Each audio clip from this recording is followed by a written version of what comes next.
ॐ निधाय हृदि विश्वेशं विधाय गुरुवन्दनं बालानां सुखबोधाय क्रियते तर्कसङ्ग्रहः।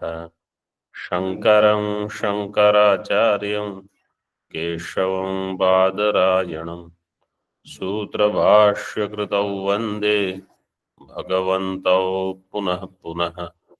ईश्वरो गुरुरात्मेति मूर्तिभेदविभागिने व्योमवद्व्याप्तदेहाय दक्षिणामूर्तये नमः। ओम शांति शांति शांति।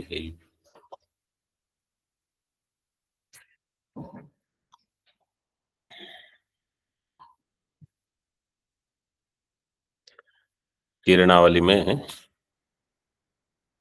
विशेषस्तु स्वतः एव व्यावृत्तः, विशेष का प्रकरण चल रहा है। विशेष कैसा है? स्वतः व्यावृत्तः, स्वप्रयोज्य भेदवान एव,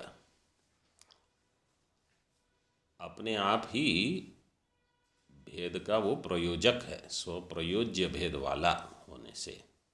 न तो तद्गत विशेषांतर भेद प्रयुक्त भेदवान इति भाव है। विशेष में कोई विशेषांतर नहीं है जो भेद का प्रयोजक हो, अपने आप ही करता है। अतएव स्वतो व्यावृत्तत्वम इति तल्लक्षणम, यहाँ तक हमने देखा था। ठीक है, स्वतो व्यावृत्तत्वम।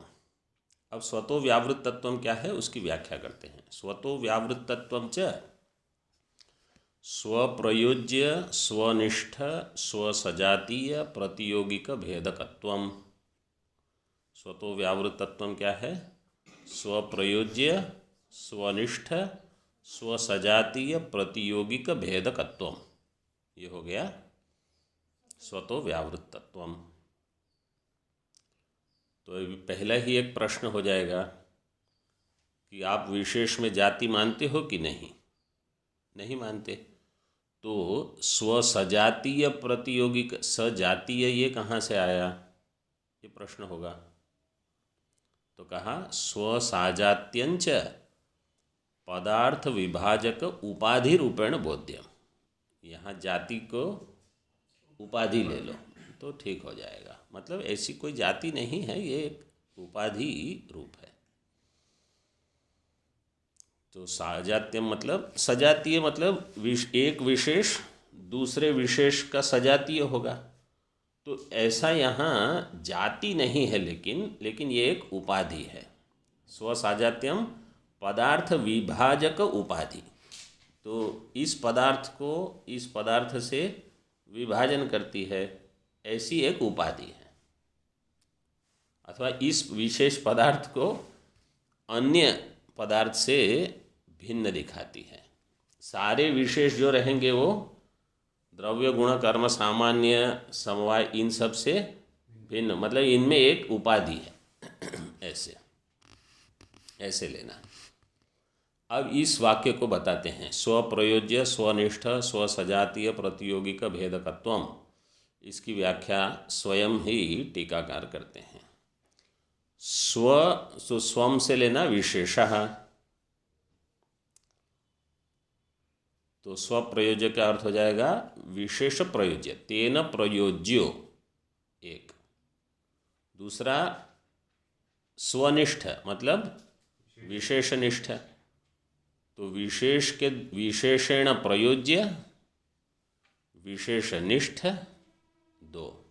फिर स्वसजातीय प्रतियोगिक भेदकत्वम, तो विशेषांतर प्रतियोगिको भेदो यस्य विशेषस्य तत्कत्वम। तत्कत्वम मतलब भेदकत्वम। स्वसजातीय नहीं, भेदकत्वम। भेद अंत में आया भेद, तत्कत्वम का अर्थ होगा भेदकत्वम।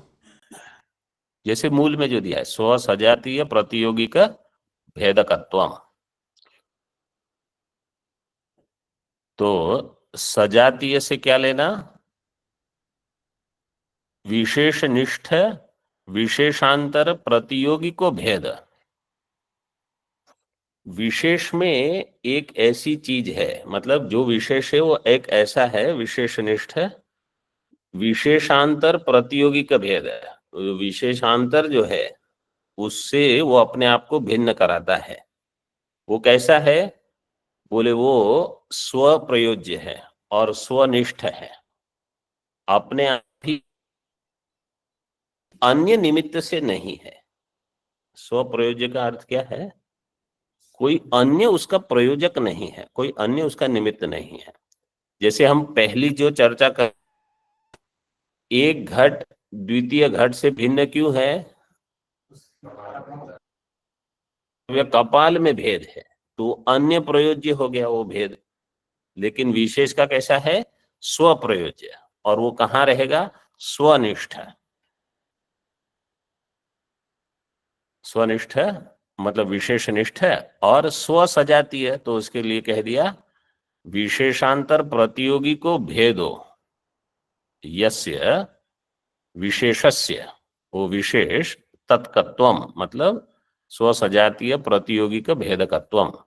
अपने सजातीय जो होगा मतलब उस पदार्थ विभाजक जो उपाधि होगी उसके प्रतियोगी का भेद, मतलब उससे अन्य से अपने आप को भिन्न करा देगा वो। तो स्वप्रयोज्य स्वनिष्ठ स्वसजातीय प्रतियोगी का भेद का ये हो जाएगा स्वतः व्यावृत्त, स्वतो व्यावृत्तत्व का लक्षण हो गया। अब कोई केचित है उनको बताते हैं।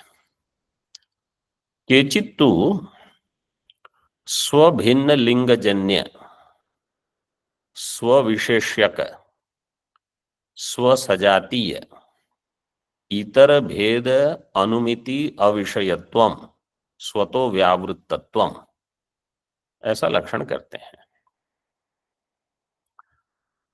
यथा, पहले इस आगे की पंक्ति को देखो। यथा विशेषाः स्वसजातीय इतर भिन्नाः स्वस्मात्, स्वस्मात् का अर्थ क्या हो जाएगा? विशेषात्। वहां आप कुछ मतलब याद रखो, विशेष विशेषांतर भिन्न विशेषात्, ये हो गया अनुमान। एक विशेष अन्य विशेष से भिन्न है, क्यों? क्योंकि वो विशेष है। ये हो गया स्वव्यावृत तत्व। तो विशेषाः स्वसजातीय, सजातीय से यहां वही लेना उपाधि। स्वसजातीय इतर, अपना जो सजातीय मतलब समान उपाधि वाला, इतर उससे अन्य है, उससे भिन्न। जैसे हर मनुष्य जो है वो कैसा है? स्वसजातीय इतर भिन्न है।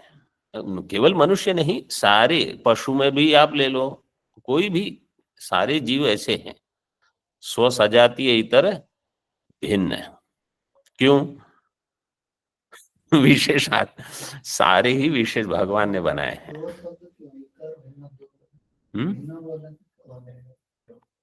क्या?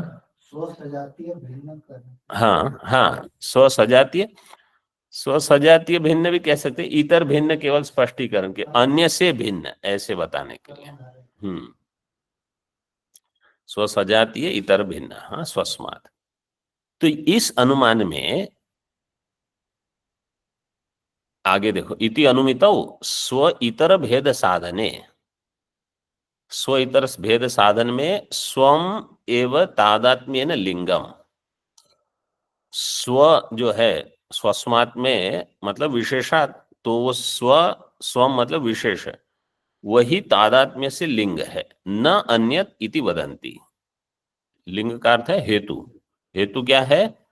विशेषात, विशेष ही लिंग है। ठीक है, तादात्म्य संबंध से। अब पूर्व पंक्ति देखो केचित्तु वाली, स्वभिन्न लिंगजन्य, वहां क्या दिया है? स्वभिन्न लिंग, अपने से मतलब विशेष से जहां भिन्न लिंग होगा। ठीक है, स्वभिन्न लिंगजन्य। स्वविशेष्य का विशेष्य जो होता है वो होता है पक्ष। जैसे पर्वतो वन्यमान, ठीक है, तो उसमें विशेषण क्या है? वन्य। वन्यमान पर्वत। रक्तवान घट है, अगर कहोगे तो घट विशेष्य होगा, और जो गुण होगा उसमें कुछ भी विशेष है वो हो जाएगा उसका विशेषण। तो जब हम कहते हैं विशेषाः स्वसजातीयेतर भिन्न, तो उसमें जो पक्ष होगा वो हो जाएगा आपका विशेष्य। ठीक है, उस पंक्ति को देखो फिर से।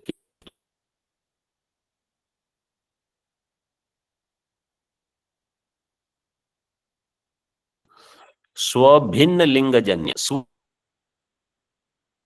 विशेषाः पक्ष है तो स्वविशेष्यक है, लेकिन स्वभिन्न लिंग नहीं है। लिंग क्या है? वही लिंग है। ठीक है, हेतु स्वभिन्न लिंग, तो यहां क्या दिया है? लिंग विशेषात। ठीक है, लिंग नहीं है, हाँ, क्योंकि आगे बता देंगे वो। स्वभिन्न लिंगजन्य सविशेषक स्व सजातीय इतर भेद अनुमिति। स्व सजातीय इतर भेद, ये है साध्य। हाँ, तो जो हमारा साध्य होगा वही अनुमिति होगी। ठीक है, तो स्व सजातीय जैसे पर्वतो वन्यमान, तो पक्ष तो हो गया विशेष्य, और जो साध्य होगा तद विषय का अनुमिति होनी है। वन्य विषय का अनुमिति चाहिए हमको, इसलिए व्याप्ति, व्याप्ति जो होती है उसमें केवल साध्य होता है, उसमें पक्ष नहीं लेते। तो अब स्व भिन्न लिंगजन्य स्व विशेष्यक स्व सजातीय इतर भेद अनुमिति, अगर ये स्वस्मात नहीं होता विशेषात, उसके बदले कुछ अन्य होता, तो वह स्वभिन्न लिंगजन्य स्व विशेषक स्व सजातीय इतर भेद अनुमिति विषयत्वम हो जाता। लेकिन यहां क्या दिया है? अनुमिति अविषयत्वम, अनुमिति का विषय नहीं हो, तो ठीक है, ये नहीं होगा। ये हो गया स्वतो व्यावृत्तत्वम। समझ में आया सबको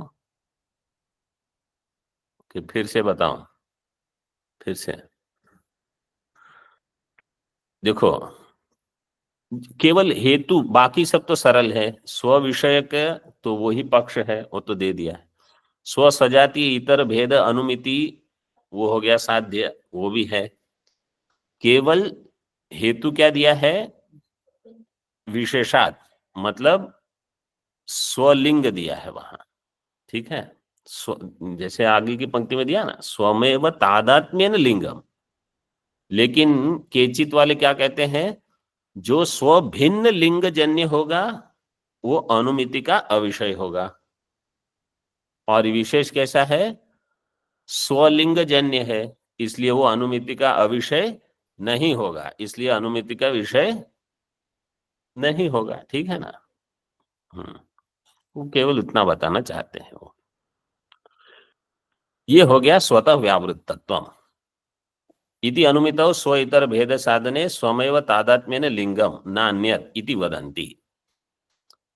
लेकिन ये लक्षण बड़ा है, इसलिए इसमें शब्दतः गौरव दोष है। तत्तु गौरवात् त्यज्यते, ये लक्षण छोड़ देते हैं।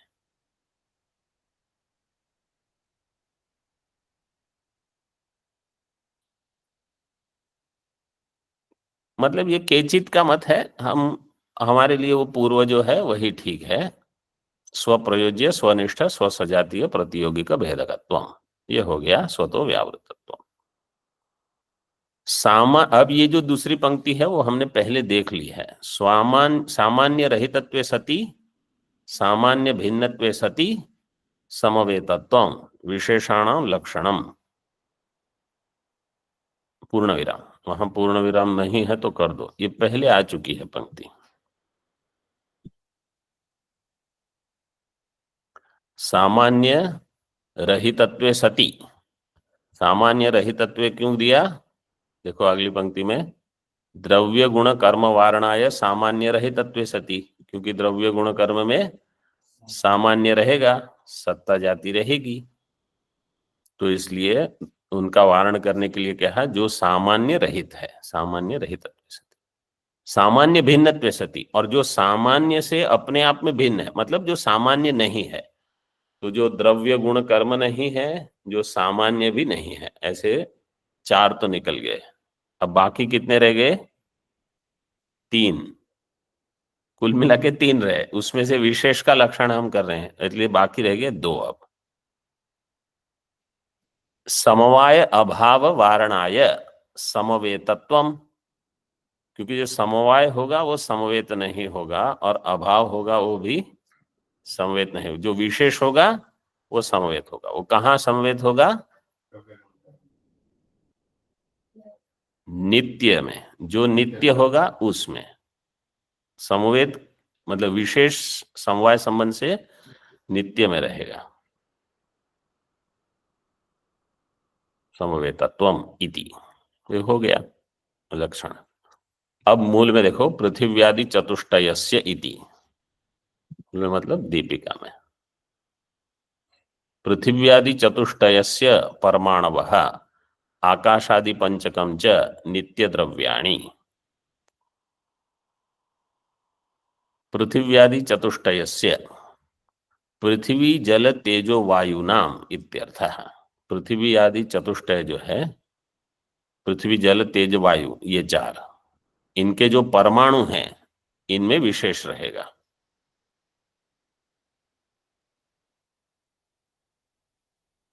ये सारे नित्य है। और आकाश आदि पंचकम नित्य द्रव्याणी, वो तो आप जानते ही हैं, आकाश काल दिव्यात्मा मन। नित्यत्वम क्या है? नित्यत्वम ध्वंसा प्रतियोगित्वे सति प्राग भाव प्रतियोगित्वम। ध्वंस का जो अप्रतियोगी है और प्राग भाव का भी अप्रतियोगी है। ध्वंस का अप्रतियोगी का अर्थ क्या, अर्थ क्या है? कौन सा, किसकी क्या बताना चाहते हैं? ध्वंस का जो अप्रतियोगी है, मतलब जिसमें ध्वंस नहीं होगा। जिसका ध्वंस नहीं होगा वो कैसा होगा? अनंत होगा। और जिसका प्राग अभाव नहीं होगा वो कैसा होगा? अनादि। तो अनादित्वे सति अनंतवत्वम नित्यत्वम, जो अनादि भी है और अंत वाला नहीं है वो कैसा हो जाएगा? नित्य। ये तो पूर्व में जो पंक्ति आई थी, ध्वंसा प्रतियोगित्व मात्रम प्रागभाव अप्रतियोगित्व मात्रम वा बोध्यम, ये नित्यत्वम की अपेक्षा ये जो अंतिम पंक्ति है नित्यत्व में, वो अधिक सटीक है, क्योंकि इसमें दोनों ले लिए हैं। तो कभी कभी ऐसे प्रयोग होता है, लेकिन कि केवल जिसका ध्वंस नहीं है उसको नित्य मान लिया, केवल जिसका प्रागभाव नहीं है, मतलब प्रागभाव नहीं है, उसको नित्य मान लिया। ऐसे या तो केवल अनादि है या केवल अनादि, लेकिन वो पूरी व्याख्या नहीं होती फिर। इस प्रकार यहाँ विशेष का प्रकरण पूरा हुआ। अब आगे देखो, समवायस्त्वेक एव, समवायस्त्वेक एव, समवाय एक एव। समवाय कैसा है? एक ही है। ठीक है, उसका लक्षण देखो किरणावली में, नित्यत्वे सति संबंधत्वम तल्लक्षणम। समवाय का लक्षण किया, नित्यत्वे सति संबद्धत्वम, संबंधत्वम, संबंधत्वम, मतलब जो नित्य भी है और जो संबंध भी है। एक ऐसी चीज बुद्धि में आनी चाहिए जो नित्य हो और जो संबंध हो, उसको कहा समवाय। तो जो जो अनित्य है उसका भी वारण हो जाएगा, जो जो संबंध नहीं है उनका भी वारण होगा। तो बताते हैं, नित्यत्व अनुपादाने संयोगादावति व्याप्ति ही, अगर नित्यत्व नहीं लेते तो संयोग आदि में अतिव्याप्ति हो जाएगी, क्योंकि संयोग आदि कैसे हैं, अनित्य है लेकिन संबंध है, ठीक है। तो अगर नित्यत्व नहीं लेते तो अनित्य संबंध में लक्षण चला जाता, और संबंधत्व अनुपादाने परमाणादावति व्याप्ति ही। और अगर संबंधत्व नहीं देते तो संबंधत्व कहाँ कहाँ रहेगा, संयोग में, समवाय में इत्यादि में, ठीक है। और अगर केवल, वो भी तो समवाय का तो लक्षण चल रहा है, नित्यत्वे नित्यत्वम समवाय से लक्षणम, केवल इतना दे देते तो कहाँ जाता, परमाणु आदि में अतिव्याप्ति हो जाती। तो इसलिए संबंधत्व ये पद भी देना पड़ेगा और नित्यत्व पद भी देना पड़ेगा। तो जो नित्य हो और संबंधत्व मतलब जो संबंध हो, नित्य संबंध समवाय।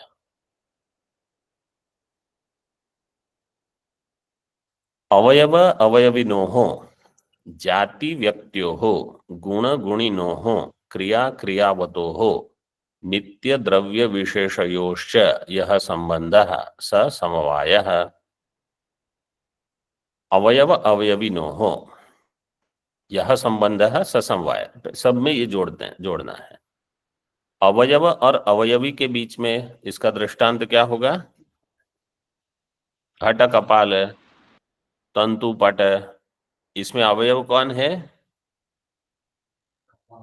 कपाल है, तंतु, ये सब अवयव है। और जो अवयव, इनके बीच में क्या संबंध होगा, समवाय संबंध। जाति व्यक्तियों हो, इसका दृष्टांत क्या होगा, घट घटत्व, घट और घटत्व के बीच में समवाय संबंध होगा, पट पटत्व समवाय संबंध ऐसे। गो गोत्व, गुण गुणिनो हो, दृष्टांत रक्तो घट, तो घट और उसका जो गुण होगा, रक्तत्व, संयोग विभाग, जो भी गुण आप कहो, उन सब, वो सभी गुण इसके साथ समवाय संबंध से ही रहेंगे, द्रव्य के साथ। तो गुण गुणिनो हो समवाय है। क्रिया क्रियावतो हो, द्रव्य में क्रिया होगी, जैसे चलन, उत्क्षेपण, अपक्षेपण, गमन इत्यादि, इन सब का समवाय संबंध होगा। और नित्य द्रव्य विशेषयोश्च, ये देखो हमने बताया ना, विशेष का किसके साथ होगा, केवल नित्य द्रव्य के साथ ही संबंध होगा, और वो संबंध होगा समवाय। यह संबंध ससमवाय, ये हो गया। कोई कहेगा ये समवाय है, इसमें क्या प्रमाण है, समवाय नाम की चीज आप मान के चलते हो, तो इनका क्या है। अभी एक थोड़ी कहेंगे कि श्रुति प्रमाण है, वो क्या कहेंगे, इसमें हम अनुमान देंगे, वो अनुमान प्रमाण वाले हैं। तो अनुमान से बताएंगे कि कैसे सिद्ध करेंगे समवाय। समवाय सिद्धिस्तु अनुमानेन गुणवान घटः इति विशिष्ट बुद्धि ही, ये हो गया पक्ष है, यहां तक पक्ष है। विशेषण विशेष्य संबंध विषया, ये हो गया साध्य। विशिष्ट बुद्धित्वात् दंडवान पुरुष इति विशिष्ट बुद्धिवत, विशिष्ट बुद्धित्वात्, ये जो विशिष्ट बुद्धि, ये हो गया हेतु। विशिष्ट बुद्धि होने से, जैसे दंडवान पुरुष, ये बुद्धि विशिष्ट बुद्धि है, तो दृष्टांत में हेतु रह गया। और उसमें साध्य देखो, दृष्टांत में विशेषण विशेष्य संबंध विषया बुद्धि, तो दंडवान पुरुष है, इसमें विशेषण है, कोई है, विशेष्य है, उनका संबंध है, दंड हो गया विशेषण, पुरुष हो गया विशेष्य, दंडवान पुरुष विशेषण विशेष्य संबंध, तद विषया बुद्धि है वहां। तो वो विशिष्ट बुद्धि है और वो विशेषण विशेष्य संबंध विषया बुद्धि है। तो दृष्टांत में हेतु रह गया, साध्य रह गया। जब दृष्टांत में हेतु साध्य रह गया तो क्या होता है? तो क्या होता है? साध्य सिद्धि। व्याप्ति मिल गई आपको। कहीं आपने हेतु और साध्य का सहचार देख लिया, ये है व्याप्ति। तो जैसे धूमवनी आपने महानस में देख लिए, ये दोनों साथ में है, तो आपको व्याप्ति मिली। जब व्याप्ति मिली तब आप कहोगे, व्याप्ति क्या है यहाँ?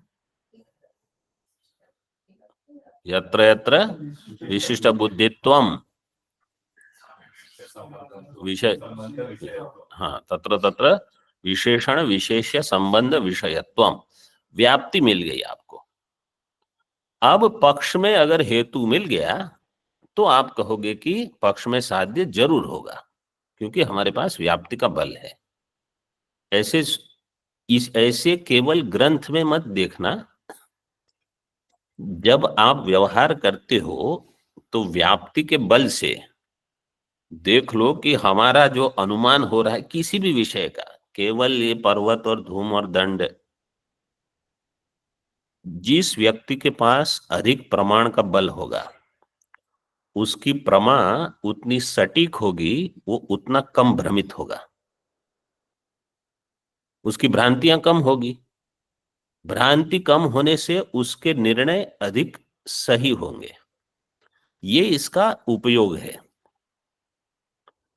कोई भी आप वाक्य उच्चारण करो, अगर आपके पास प्रमाण नहीं है या संदिग्ध है, आप कहोगे नहीं, इस विषय में हम नहीं बोलेंगे, क्योंकि हमारे पास इसके लिए पूरी व्याप्ति नहीं है।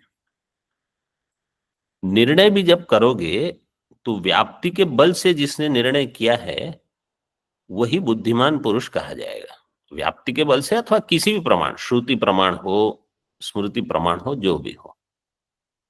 तो जैसे जो व्यक्ति संसार में है वो मोक्ष के लिए जा रहा है, किस बल से जा रहा है? उसके पास प्रमाण है कि ये सब अनित्य है, कर्म के फल हैं, ये सब हम मतलब वेदांत में देख, मैं केवल ये बताना चाहता हूं कि जहां अनुमान लगाना है तो केवल ग्रंथ की 4 पंक्ति में अनुमान मुझे आता है, और जब व्यवहार करने में मैं बिल्कुल भ्रमित रहता हूं, तो आपने न्याय वास्तव में पढ़ा नहीं है। न्याय के जो आचार्य होते हैं अथवा छात्र भी होते हैं, वो ऐसे होंगे कि उनकी बुद्धि बिल्कुल कसी हुई हो। तो व्यवहार में अगर उनका कोई निर्णय होता है तो उसमें बहुत वो सोच के करे, तब कहा जाएगा कि इन्होंने न्याय पचा लिया है। नहीं तो ये इतने द्रव्य हैं और इतने गुण कर्म हैं, केवल वहां तक मत रखना।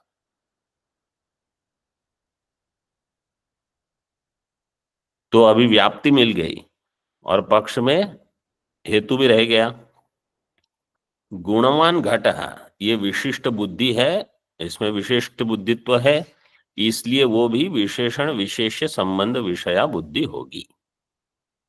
मतलब गुणवान घट में कोई विशेषण होगा और एक विशेष्य होगा और उनमें एक संबंध होगा।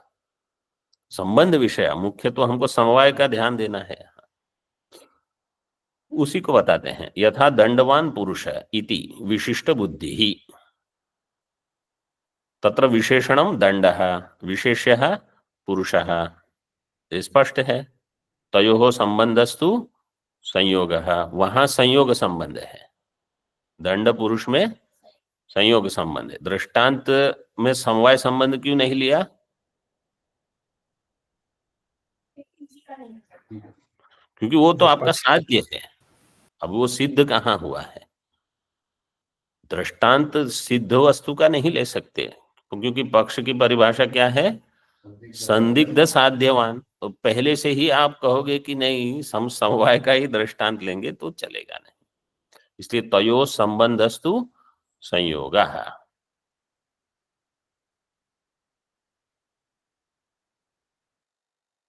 बाकी कल देखेंगे। ओम पूर्णमदः पूर्ण पूर्णमेवावशिष्यते।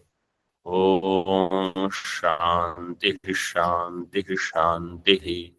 शंकरं शंकराचार्यं केशवं बादरायणं सूत्रभाष्यकृतौ वन्दे भगवन्तौ पुनः पुनः। ईश्वरो गुरुरात्मेति मूर्तिभेदविभागिने व्योमवद्व्याप्तदेहाय दक्षिणामूर्तये नमः। ओम शांति शांति शांति।